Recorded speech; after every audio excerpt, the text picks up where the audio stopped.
She stood up just before our daughter took the stage, in front of family, friends, strangers. She didn't wait for a private moment. She didn't lower her voice. "I've decided to start a new life without you." No tears, no apology, just that. Then she sat down again like it was nothing more than a weather report, like she hadn't just set fire to 23 years with one matchstick sentence. I didn't flinch. I looked past her, to the row behind us, to him, the man she thought I hadn't noticed, the one who'd been showing up to our barbecues for months, always with a bottle of something he never opened. He didn't look at me, just stared straight ahead. Everyone went silent, even the breeze seemed to hold its breath. I turned to her, smiled. "Congratulations on your honesty." Then I stood, adjusted my cufflinks, and reached into my jacket. The envelope was smooth, sealed in wax, heavy. I handed it to her. She hesitated, and in that pause, I left. It began 3 months earlier, a subtle shift, a phone screen tilted away, a laugh too sharp, too rehearsed. She started spending more time at the gym, but came home without a drop of sweat, makeup flawless.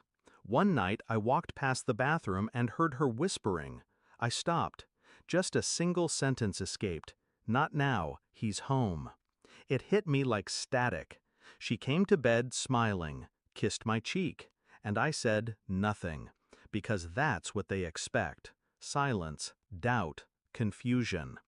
But I've always known, people reveal themselves in the details they overlook. And so, I watched, I waited, I kept my mask in place, smiled at her stories, laughed at her jokes. She thought I was slow, emotionally dull, the type of man who'd drown in routine, never noticing the tide had changed. But I am not soft. I am still water, dangerous because it looks calm. First, the phone. She used the same password for everything. She thought I didn't know that either. Photos, texts, voice notes. He signed them J. Sometimes she called him baby. Sometimes she called me him.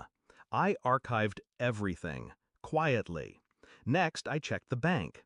2 tickets to Paris booked under her maiden name, 1 hotel reservation, 1 bed.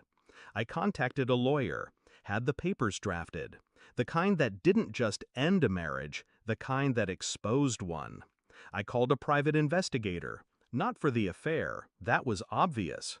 I wanted timelines, proof of deception before key dates, before joint accounts, before tuition transfers. Then I waited for the perfect stage, and the graduation approached. The envelope I handed her wasn't just paper. It was strategy. Inside, a detailed timeline, phone records, photos, financial documents, the hotel confirmation, copies of the texts she sent him while lying in our bed. Also included, a signed divorce petition, asset protection orders, custody agreement, drafted with our daughter's interests in mind. I didn't make a scene. I made a point. When she opened it, later, after the applause and diplomas, I imagined the blood drained from her face. Because it wasn't just proof, it was preparation. Her boyfriend? He's named in the restraining order for harassment, after I exposed how he'd shown up uninvited at our daughter's school last month. He never mentioned that, did he? 2 nights after the graduation, she showed up at my door. No makeup, no words, just eyes wide with betrayal. Hers, not mine. "You planned this?" she asked. "Yes." "You knew and still smiled in my face?" I stepped aside, let the silence respond for me. She walked past me, stopped at the edge of the living room. The framed family photo still hung there. She stared at it. Then, "Do you even care?" I turned to her, calm, measured. "I cared enough to let you reveal yourself before I responded." Her breath caught. She finally understood. This wasn't revenge. It was exposure. She built a lie in daylight and thought no one would notice. But I was always watching. Our daughter called me the next morning.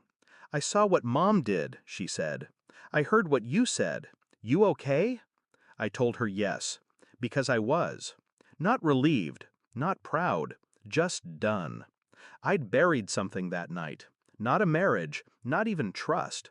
I buried the illusion that silence meant weakness. It doesn't. Sometimes silence is just the sound of a man sharpening the truth. And when it cuts, it never bleeds, only ends.